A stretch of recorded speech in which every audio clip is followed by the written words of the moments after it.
Great. Welcome to everybody who's attending this conference. And if you've made it this far, then you've already seized the day. This is the last conversation of the day, and I'm very excited to talk about lending. And I have got two great panelists with me, Yezdi, who's the founder and CEO of Flexmoney, and Rohit, who's the founder and CEO of Smartcoin. We'll get right into the discussions, but I want to kind of thank the IIT Bombay Alumni Association and everybody who's associated with this to make this happen. Everything that we can do to promote FinTech in the country goes a long way to create a healthier ecosystem. So with that, let's jump into some introductions. I cannot do justice to the illustrious career that these two gentlemen have, so I'll let them do it. Yezdi, we'll start with you. Just tell us a little bit about yourself. Sure. Thank you for the kind introduction, Abhishek, and thanks to the IIT Bombay Association for having me. Can everyone hear me clearly? I just want to make sure my headset is fine. Great. So just quickly background, I'm an IIT Bombay alumni, like a lot of folks here. I graduated in computer science back in the day, in the 90s. Then went abroad for further studies, like a lot of my classmates. Graduated with a master's in artificial intelligence from the MIT Media Lab, and then dropped out of the PhD program, started my first company, which was one of the early internet personalization companies. We sold it to Microsoft. I went after that to the acquisition. I spent about 7.5 years at Microsoft, learning how to build a world-class software platform company. I worked for a gentleman called Satya Nadella, who's done rather well. I've worked for Steve Ballmer. I've launched multiple products in consumer internet infrastructure, and enterprise software. But I think the most important thing Microsoft taught me is how to think as a world-class platform company. I then moved back to India around, after I quit Microsoft, I traveled for a bit, moved back to India in 2011 with a consumer internet gaming company called Zynga, which some of you may have heard of. They're one of the hottest companies in the Valley.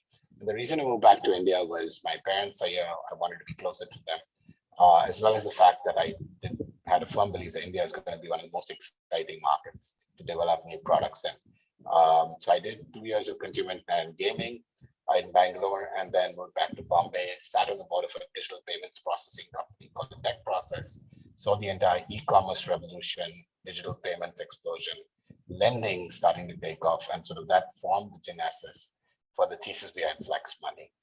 So I've been here, we've been working on this company for about 5.5 years, building patiently for what we think is a massive opportunity.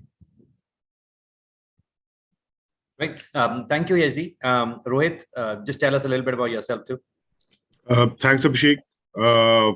So unlike a lot of people here, I'm not from IIT Bombay. I did my bachelor's from IIT Kanpur, CS, back in 2006. But I've got two co-founders who are actually both from IIT Bombay, CS, around the same batches as mine. Quick on my background. So I actually ventured into the world of finance, toward the end of my graduation, generated a lot of interest in it. A lot of interesting things are happening back then in finance. So yeah, I ended up joining Morgan Stanley, Deutsche, did my MBA from Ahmedabad, moved to London, spent about 6 years there, working global financial markets, rates, macro FX. So while that was all pretty great, I realized, I think, two things. One, I think there are a lot more exciting problems back home, and especially with the way I think the market was changing. It seemed like the perfect time to do it. So it was very difficult to stay away. And secondly, also realized, I think investment banking gets a lot intangible, sort of, at least to me, right? So I've been wanting to do something far more tangible, something which really impacts people directly. So that sort of spurred the move to come back, and with my co-founders, we ended up starting Smartcoin. So we are a direct B2C consumer fintech company, which is focused on enabling access to credit and make a lot more financial products for the entire missing middle layer, I would say. So people who are largely residing in Tier 2, Tier 3, Tier 4 cities, people who are working as self-employed micro-entrepreneurs, your small kirana shopkeepers, plumbers, electricians, contractors, gig workers, factory folks, field staff. So all these sort of people who typically do not get access to the right financial products through, banks and NBFCs and even otherwise, because of lack of their traditional documentation or, income proofs, work proofs. India is still being home to one of the largest informal economies in the world. I think that's a problem that's not going to go away, I think, anytime soon. So yeah, I think we end up focusing on them and basically figuring what are the right ways to understand their profiles and figure data to make the same product that are available to us to them as well. So that's what we do. I think we'll discuss more as we go further. Thank you. Great. I think there's a lot of commonality between all three of our backgrounds, in the sense I used to work in London for about 5 years, and you've been there, and Yezdi's been in the Valley in US. And it's amazing how I see a lot of people who make this choice because of the opportunities that India presents. And it's a great time. I think it's a great ecosystem. 15 years ago, you wouldn't see that amount of venture capital coming in. And right now is the time for entrepreneurs to be born. And the next decade is going to be something very, very unique that we're going to see. And I'm very excited, just like you guys, to be a part of this decade for India. Just a little bit about myself. I am the co-founder of a company called Flexi Loans. We do MSME lending, just like your companies. We were set up in about 2015, 2016.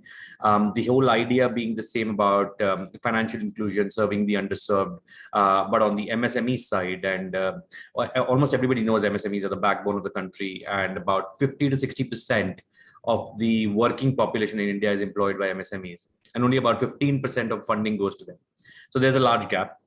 We're trying to bridge that gap. Been there for about 5-6 years now, still scratching the surface, still trying to learn from people around us. So with that, let's get into a little bit of fun. But before we get into the fintech side of it and the grind side of it, just a little bit of fun. And I want you guys to tell the audience that if you were not an entrepreneur, if you're not a finance guy, if you're not running a fintech company, what would you be doing? Deep down, there's already somebody who wants to be a farmer, somebody wants to be serving cocktails on a beach. What would you be doing? Yezdi. Putting me on the spot here. It's kind of hard. Actually, when I came back to India, I wasn't planning on starting another company. I was lucky. I had sold one before I was 30, and I had a lot of options and flexibility. It's just that I think if you're once an entrepreneur, always an entrepreneur. Yes. Once an operator, always an operator. I had the chance to join the largest consulting firm. I had joined a joint venture. I just wanted to build something. That's unfortunately the sad truth, because there are days you wake up as a founder and think, what the hell am I doing? But there are other days when things just work. So I think if I wasn't doing the fintech startup, I would probably be doing some kind of startup, maybe co-founding in the health tech space. And I think there's a lot of opportunity there. A lot of things now with sensors and connected devices and cloud. Especially my parents' role, I moved back for them. Having sort of just a very simple sensor for seniors with a cloud service with emergency response. I think there are big gaps still to be solved in that space. Also on the wellness side, players like FinTech and now scaling up. So I think there's a lot of exciting stuff there too.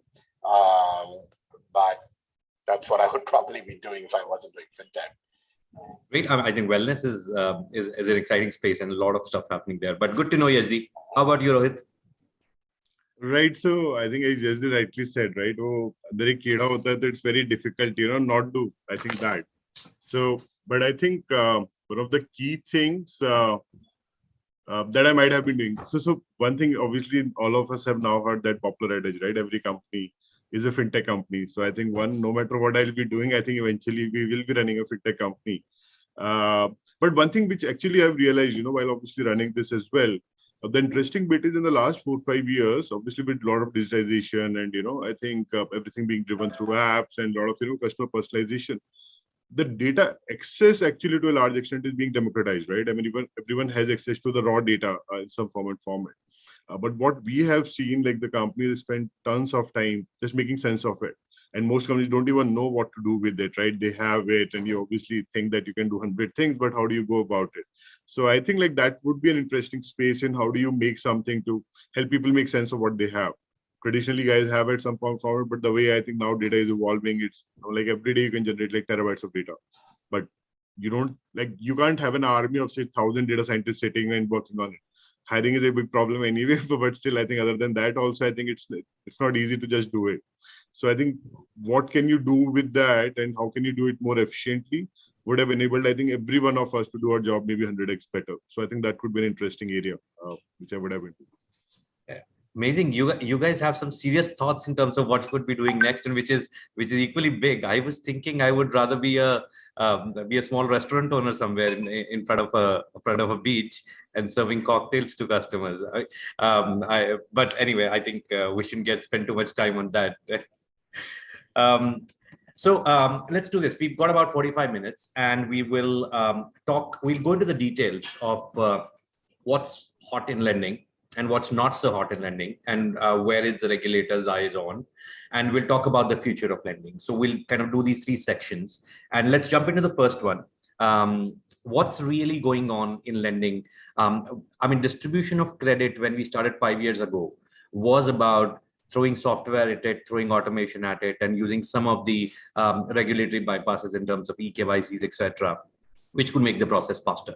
And then it was about distribution, B2B2C partnerships, direct to customer acquisitions, DSAs, whatever gets customers to your door, and then you use technology to move them through your platform faster and give credit to them. And now when we look at it, the spectrum is shifting towards a deeper distribution of credit, various other methods, cards, BNPL, embedded finance. There's a bunch of things that are going around. And I know from the conversations that with you guys yesterday, you're all approaching this from an angle. Yezdi, you're approaching it from a platform and a technology and a software as a service angle without being a lender. And Rohit is approaching it from being a lender, and then how do you make a difference? So do spend some time, Yezdi, in terms of how do you think this world of banks versus fintech and embedded finance is evolving, and how's Flexmoney playing a part in it, more from a thesis perspective? Sure, thanks, Abhishek. So I think that first of all, lending is a massive space, right? I mean, obviously, apart from the end consumer, whether it's consumer, MSME, or some in between entity, it's massive. Just on the retail side, there are many ways to skin the cat. And India itself, as Rohit pointed out, is a massive market, even within, say, consumer. You have segments that are the size of markets in other countries. So I just want to sort of preface all of this by our thesis of Flexmoney. So, when I came back to India, I sat on the board of this payments company in Bombay called Tech Process that then was acquired by Ingenico and Worldline. And I saw the entire e-com digital space playing out from sort of a board seat, a ringside view. The thesis we had was very contrarian at the time, controversial now, seems obviously much more mainstream, was that obviously a digital payments is going to explode. UPI had just been introduced, smartphones were exploding, e-com, and you had an aspirational young consumer population.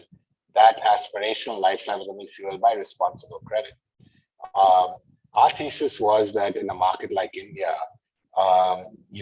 traditional products like credit cards are niche products. They're available only to the top of the income distribution, say the top 30 to 50 million households, where you've got the vast middle, as Rohit calls it, in a different segment. But if you just look at the 300 million, 400 million consumers in the middle, they are credit worthy. They have income, they have aspiration. The problem is that the card instrument and the economics of issuing the card and running a profitable card portfolio doesn't work for the banks or the traditional lenders, right? So we basically said, we posited that there is a market gap here between the need for a mass market sachet size transacting credit instrument for India and the traditional product the bank has been offering for 30 years, right? And we saw that as an opportunity to create a new category, essentially what we called a digital credit line. But instead of sort of doing it ourselves as a lender, we felt that the opportunity was here to create a standardized product for banks and NBFCs to offer to their customers in a regulatory compliant way. And what was needed was both the digital UX, the product construct that is RBI compliant, as well as the distribution at the point of sale. So you needed all three. So another way to look at this was, we said, if today I had to reimagine Visa or MasterCard, with no legacy of 70 years, which is when Visa and MasterCard started, in the era before smartphones, e-commerce, digital payments, what would that look like for a market like India? And let's go build that. right? So that was the thesis behind Flexmoney. And so we're a B2B2C infrastructure company. We enable sort of what we call the consumption ecosystem to offer, instant point of sale embedded finance, to customers. And what that means is we plug into banks and NBFCs on one end. We allow them to issue a cardless credit line, which is now called BNPL. At that time, we just called it digital credit. And we also plug into checkout and further up the commerce funnel with our merchant partners so that you can influence the purchase, maybe even upsell to someone who has credit available to them, a slightly higher ticket product in a responsible way, and then have a seamless transaction. So we've been building out that network footprint for the last 5 years, in a very frugal way. We've raised, I think, a total of about 8.5, 9 million. But we're a platform company. We don't need to spend a lot on CAC. And we have 7 banks live with us. We have 35 million cardless credit EMI lines issued on our platform. That is, just to put that in perspective, that's more than all credit cards issued by MasterCard in India, right? And we have 16,000 online merchants live with our checkout option, including Flipkart, Amazon, Myntra, MakeMyTrip, you name it, on the EMI side. So you can build a very scaled footprint very frugally. Once you do that, then we turn on the monetization funnel, which is the next phase of our business. Amazing. I think the fact that you built it thinking about the merchant acceptance side of it, as well as the credit line side of it, plus powering it for large financial institutions, which everybody wants, and plus being able to do it with $7, $8, $9 million of fundraise. I think it's an example that not many people know, and we'll let that sink in with the audience, that it is possible to build a large institution without raising the crazy $100 million of funding every time. And if you have to solve the problem, you can approach it in a pure technology platform way, like what Flexmoney is doing, and still achieve a distribution and the coverage like that of a MasterCard. Let's look at another point of view. Rohit, you were approaching it from a different angle, and it's a similar product, not the same product, but you are the lender, probably one of the lenders that Flexmoney platform could onboard at some point, but we'll let that pass later. Tell us about your company, Smartcoin. What are you doing? No, I think definitely, I think I can already see some synergies, and I think we'll catch up offline on that. So see, I think when we started out, right, I think one thing was very, very clear to us. As I said, I think, we believe that I think the future will belong to those who harness data in a better way. That was one. And the second thing was, like financial services sector, the great thing with that is both financial services and lending, right? I mean, it's maybe one of the oldest businesses possible, right, in human history. But I think what we were seeing, a lot of people, while they were trying to solve for your millennial, more tech savvy, and I think more up and coming audiences, in order for us to say get to that $5 trillion economy goal, I think everyone has to be taken together. You cannot imagine that, that these guys will still leapfrog 100x in terms of product and experience, and the other guys will only do 2x and still will get there. So we figured that the opportunity there is also quite massive, and still, not being solved adequately. One, I think, because as Yezdi said, I think the market itself is humongous, right? We're talking of 300, 400 million plus total addressable population. So even 1% of that becomes, pretty sizable to really make that impact.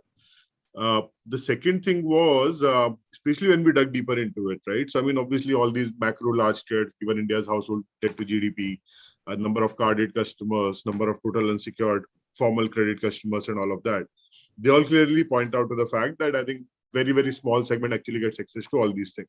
So what was happening with the rest? So I think we spent almost 9 months on the ground talking to like thousands of such people, like all the profiles that I talked about. And what we figured is, one, there's a very heavy burgeoning informal credit market in India. I think along with China is the largest in the world on that. I think some estimates peg it at around $500 billion lending across the informal markets, which is really huge, right? So, I mean, when we talk to a lot of these guys, we got some very, very interesting insights. To just throw, I think, maybe a couple of those particularly. So, one thing was that the demand for this segment was very, very different.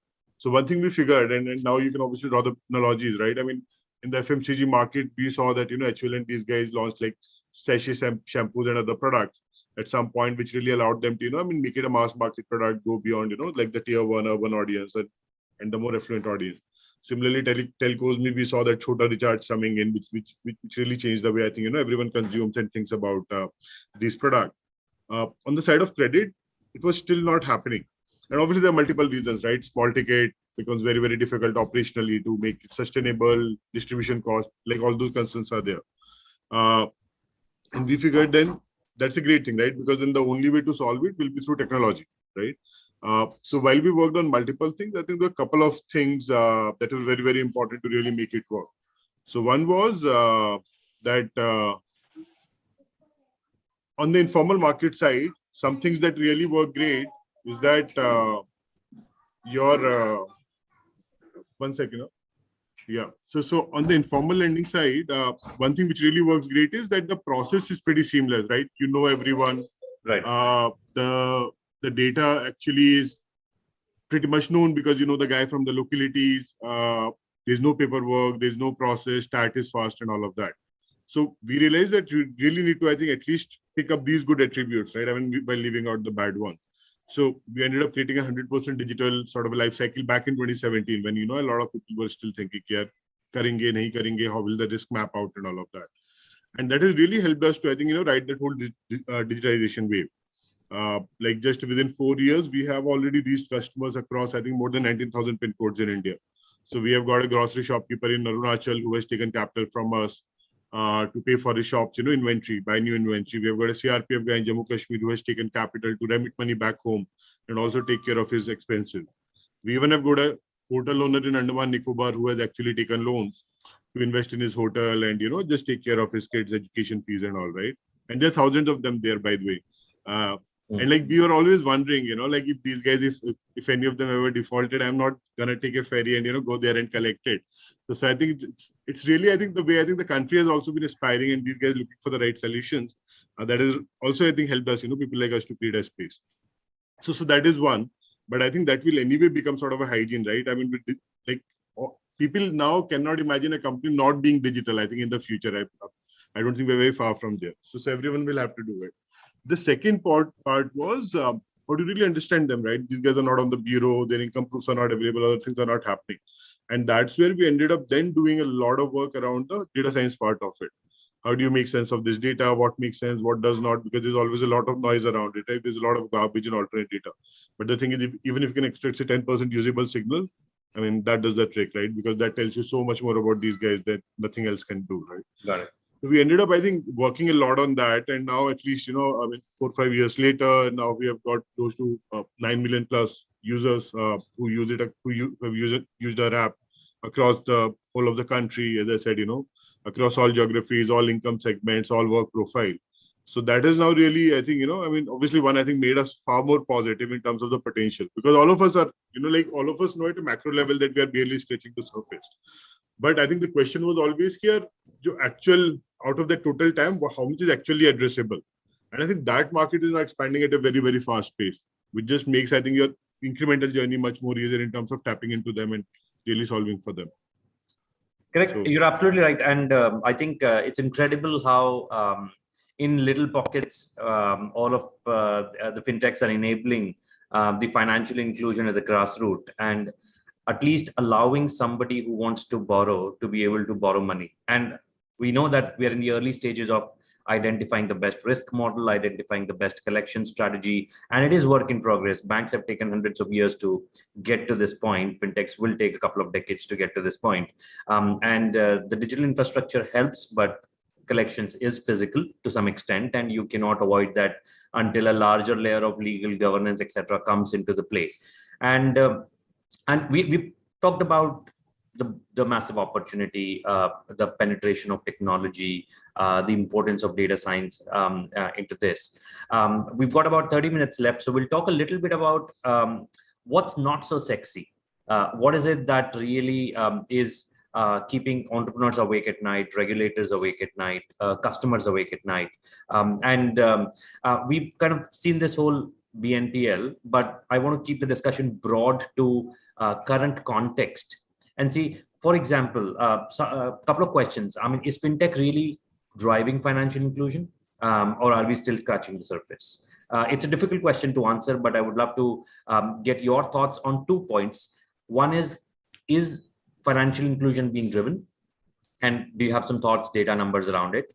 And second is frictionless lending the best way to lend, or frictionless lending means frictionful collections, and your thoughts around it? So we'll kind of maybe start with Yezdi and kind of get your thoughts around it. I keep putting me in the hotspot, man.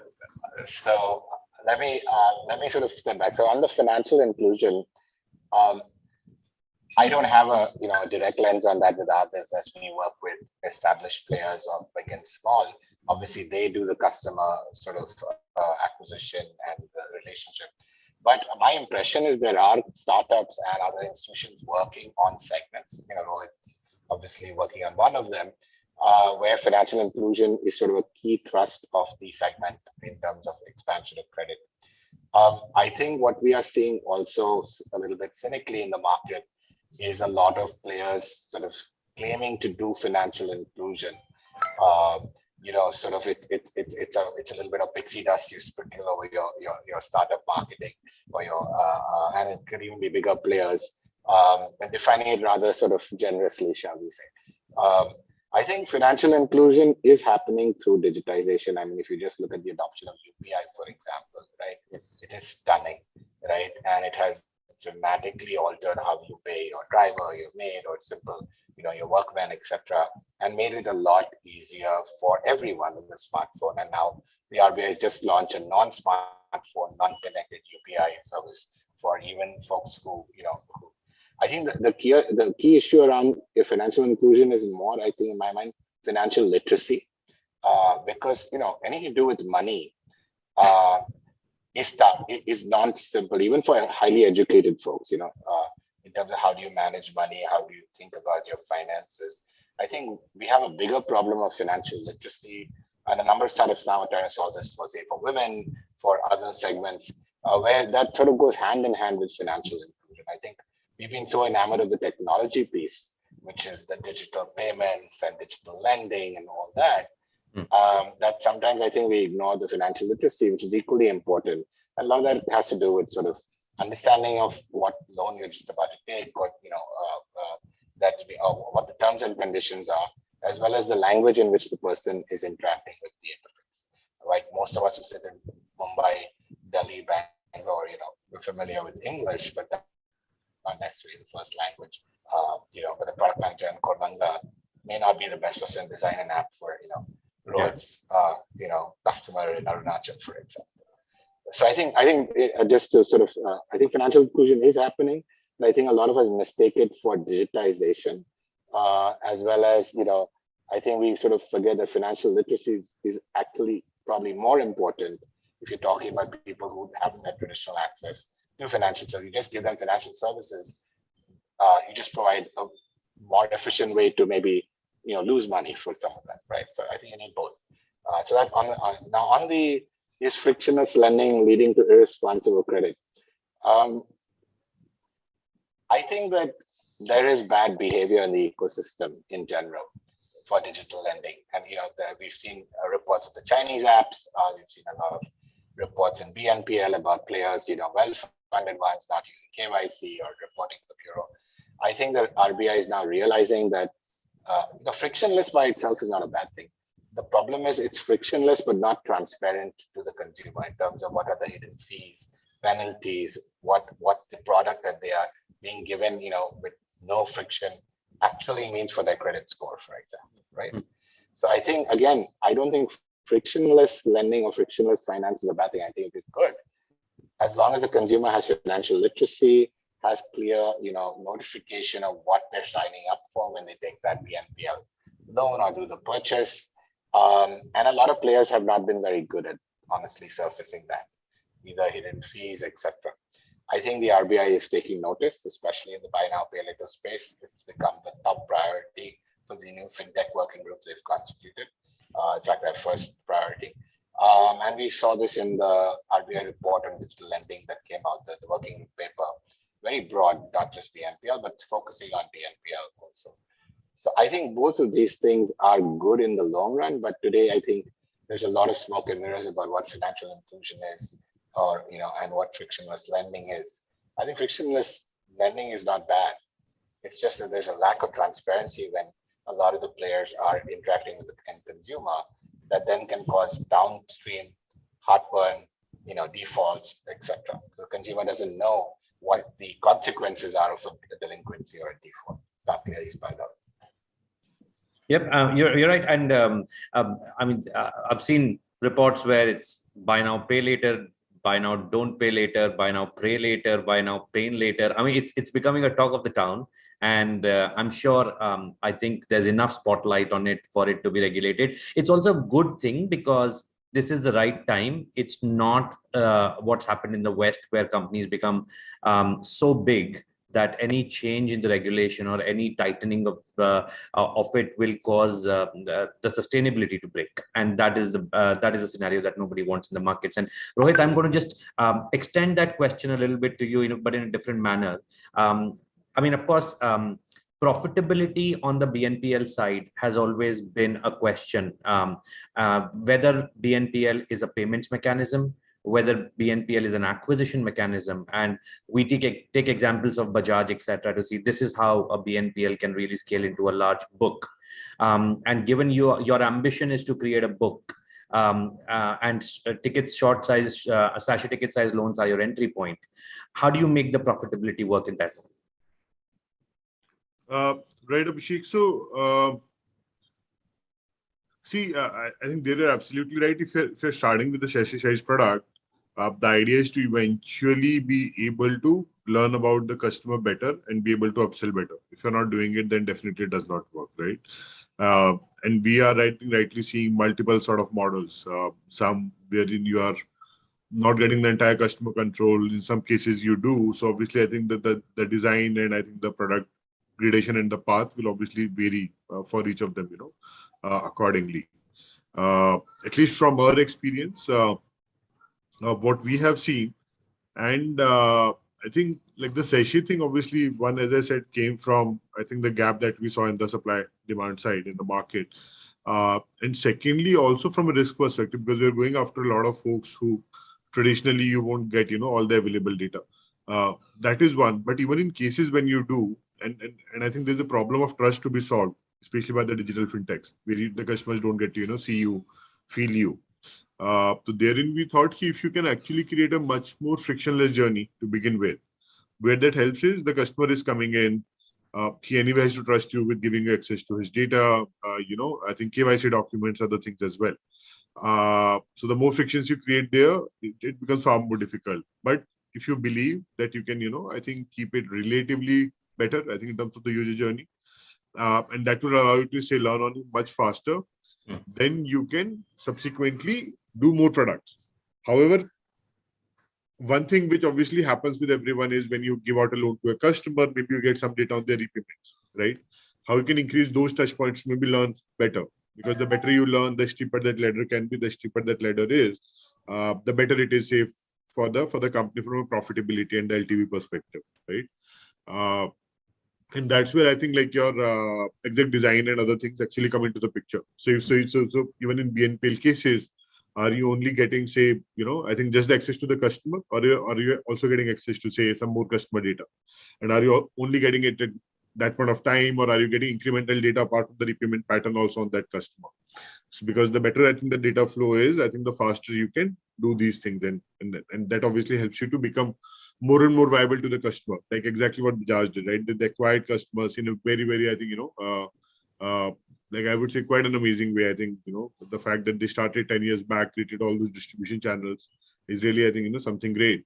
And from those customers now, obviously, so the EMI cards for the product, they are able to create that funnel where they become sort of top of the mind space for them. So can you again do that thing, especially in current age and time where it has become, obviously very competitive and there are so many guys in the market? How do you really step ahead of them? Is it only in terms of, say, the limits that you're giving to them, or can you create more, I think, avenues for the customers to relate to you as well?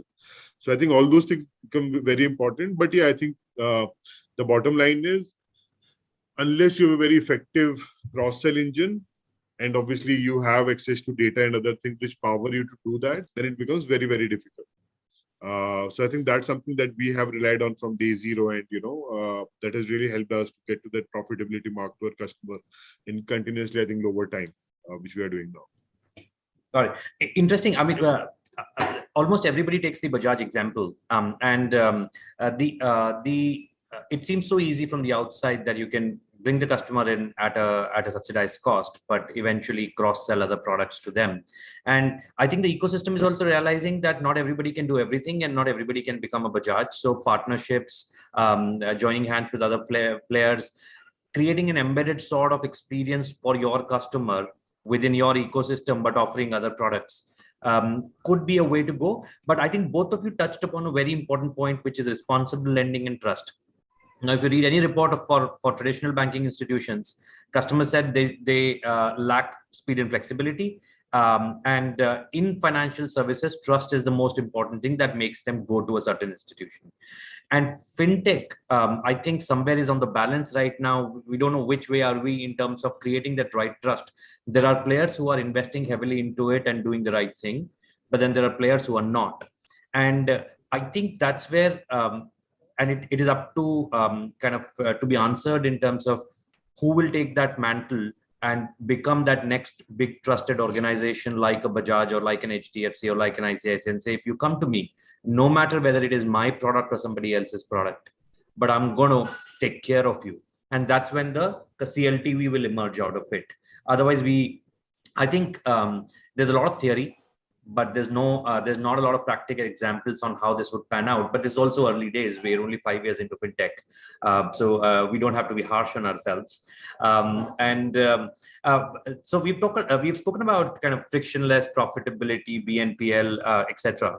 I want us to now think about a little bit of get out of our current roles and think about the future, be the Yoda and see, okay, 5 years down the line, how do you imagine the borrowing experience for a tier 3 borrower sitting in a narrow street at his home or at a shop and looking for credit? And the credit could be a small size, mid-size credit. How do you think the rails would work? There is account aggregators coming in, there's OCEN coming in, there is the whole data architectures coming in, technology is going to be there anyway. So Rohit, we'll start with you this time, since Yezdi doesn't want to be on the spot every time. So as an entrepreneur, how do you think lending experience would be 5 years down the line? Right. So, see, I really believe the way we are going, and it has already happened, obviously, in multiple other spheres of life.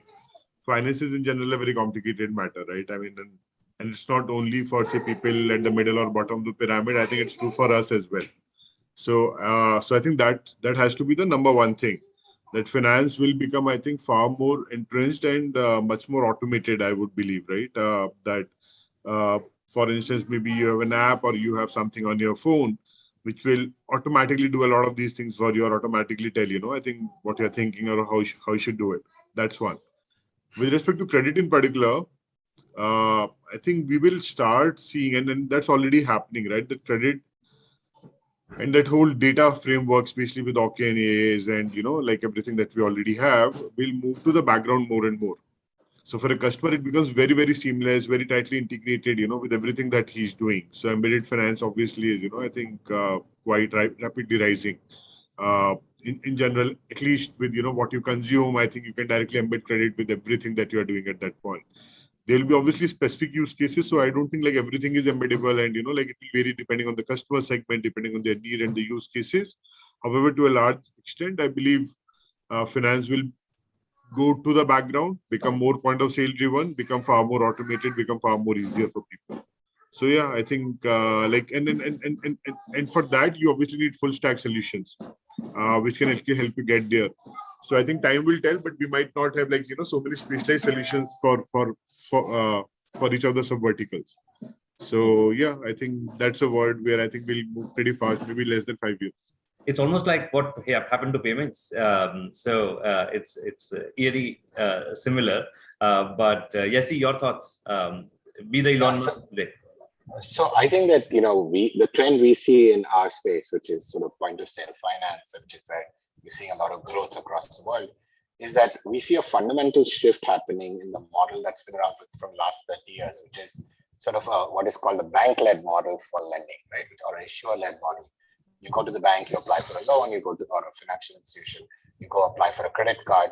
That model is clearly shifting to a commerce embedded model, driven by buy now, pay later, driven by other players that have large digital consumer franchises, and they want to offer finance as part of the journey embedded in their app or marketplace or experience.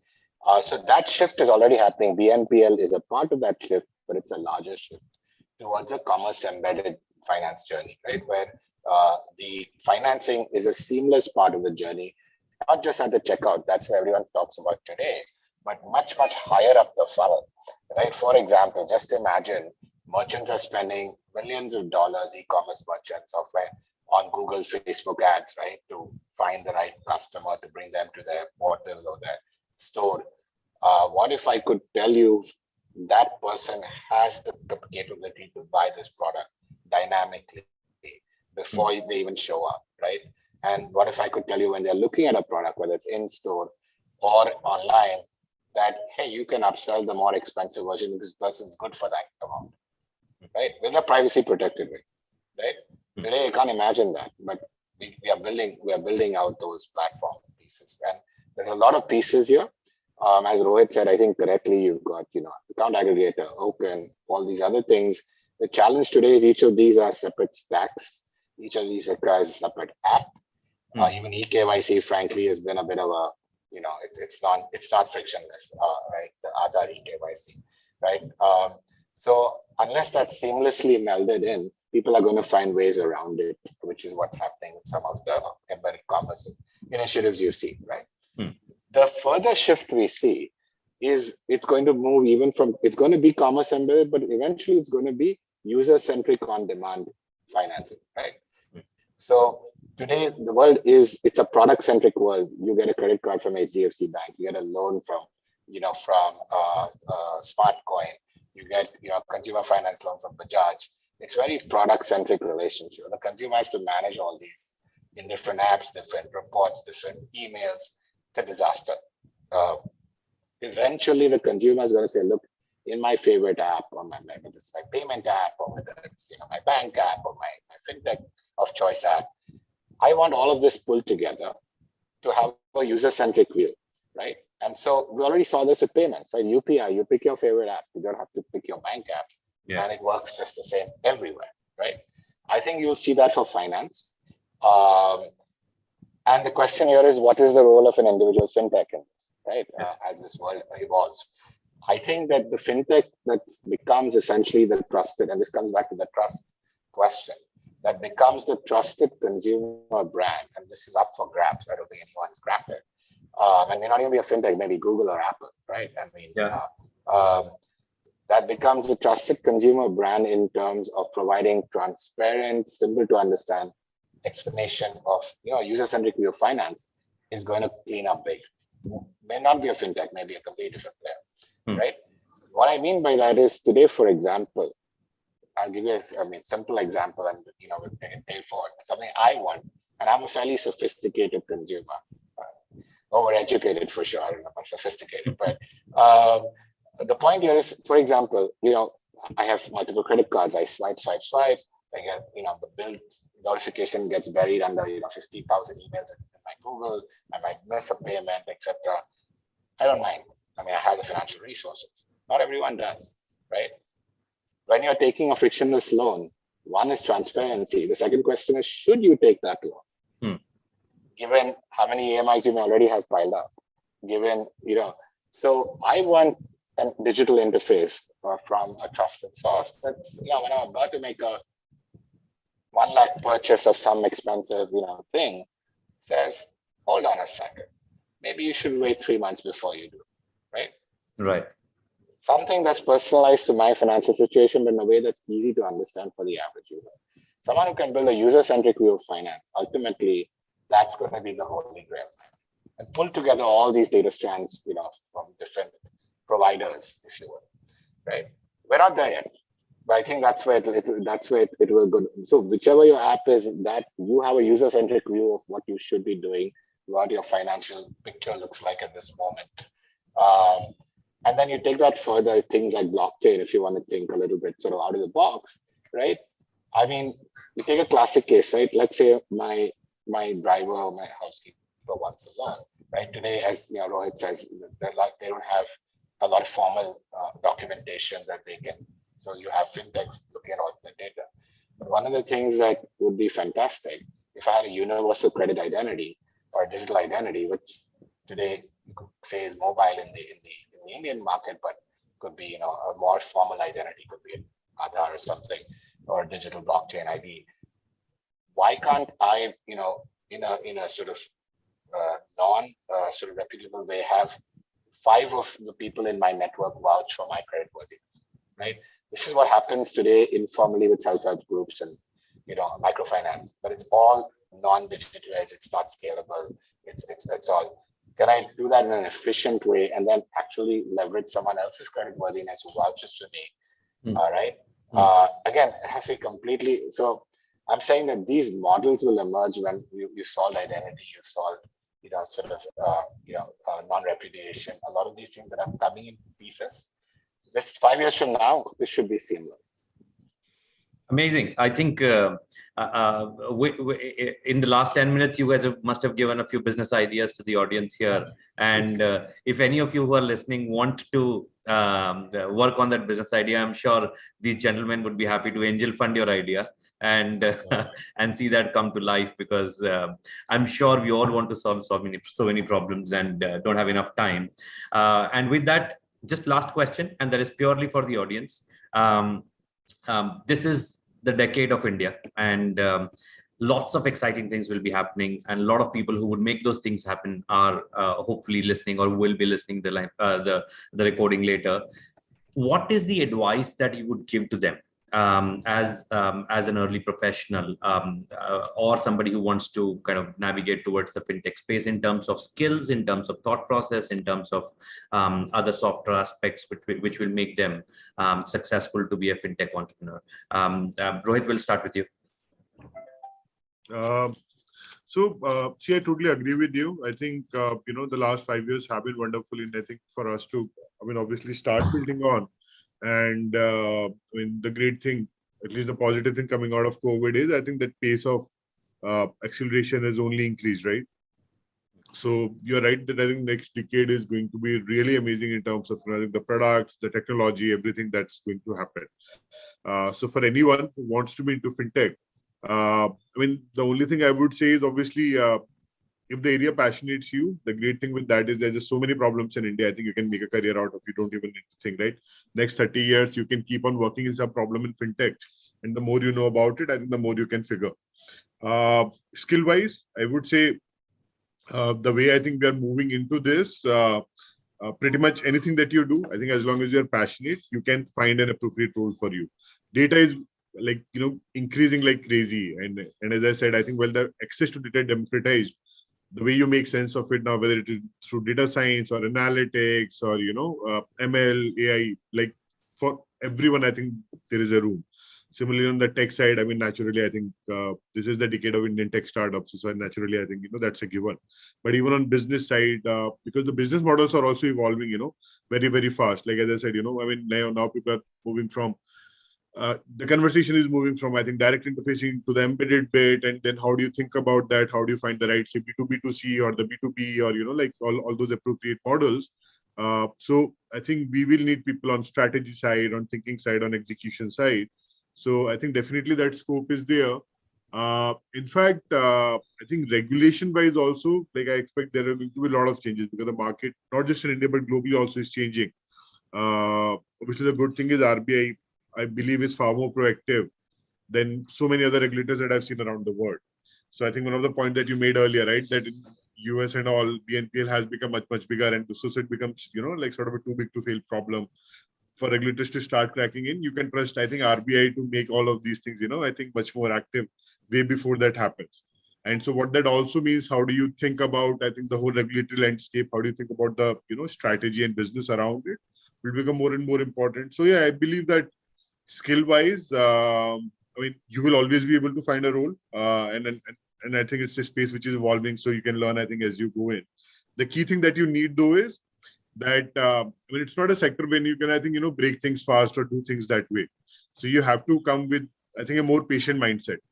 Do a lot of execution, be very hardworking and super fast in the short run, but you still have to have a relatively patient view in the way I think the market is evolving. Like the debt markets in India still are relatively not as deep as rest of the world.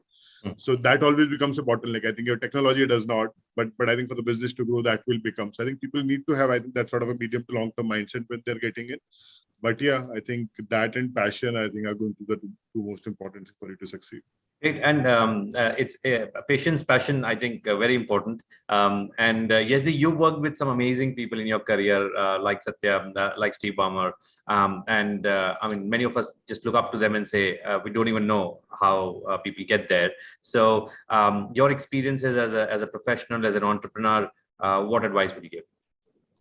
Sure. Yeah. And I think that it's an exciting time to be in India in the tech space, right? Especially this audience that we're speaking to, I'm assuming, is all passionate about this topic.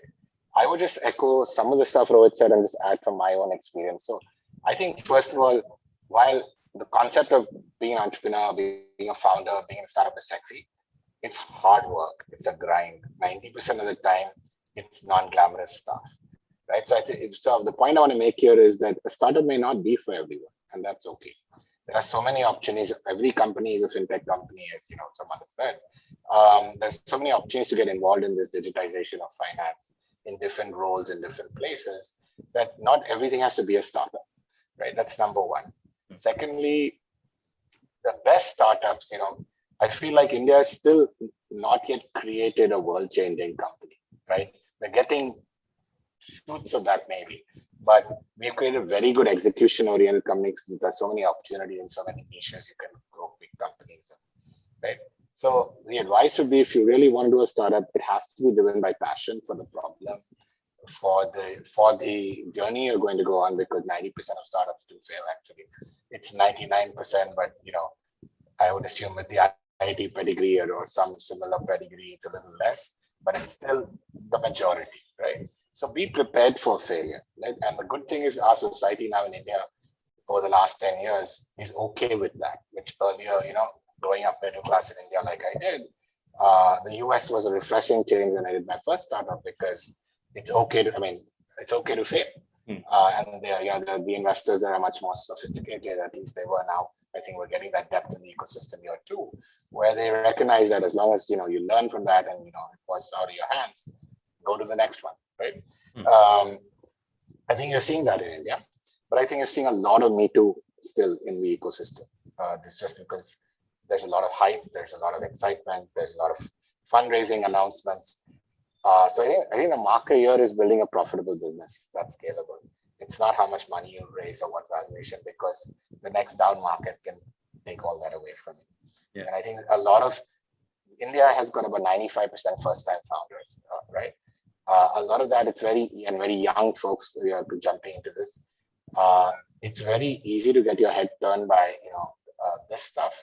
This is not the business. That's just that's a milestone to building the business. The business is what you have to focus on, the product and the end customer, whatever that is. So if you don't have the passion and you don't have the endurance, then a startup is something that you should question, right? That being said, I think startups are doing just amazing, innovative things because of the diversity of the Indian market and the opportunity set. Looking at just say, what Flexmoney is doing, what Smartcoin is doing, so many others, right? There's just so much opportunity. And the last thing is actually get a great founding team with you. Ideally, people you've studied with, worked with, because that makes the journey so much easier. So, yeah, amazing. I think the last part that you said, I think a lot of us find our co-founders from our campus, from our friends, from friends of friends, but in the close-knit circles is where we find somebody who's like-minded, excited about the problem statement, passionate about it. And I agree with you, Yezdi, totally, that I think there's a lot of fad right now about the fact that everybody has to be an entrepreneur, and it may not be for everyone, but at the same time, it gives you a learning that is unparalleled. So even if you have the opportunity to just work on something for a couple of years, not be worried about money, and you end up solving a problem that is close to your heart, it is a good road to go on. And with that, I think we're towards the end of it.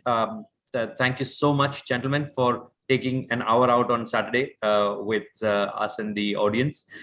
It's been a pleasure, and I'm sure I learned so many things from you guys. I'm sure the audience would have taken a few things away. Thank you so much. Thank you, Abhishek. Thank you, Abhishek.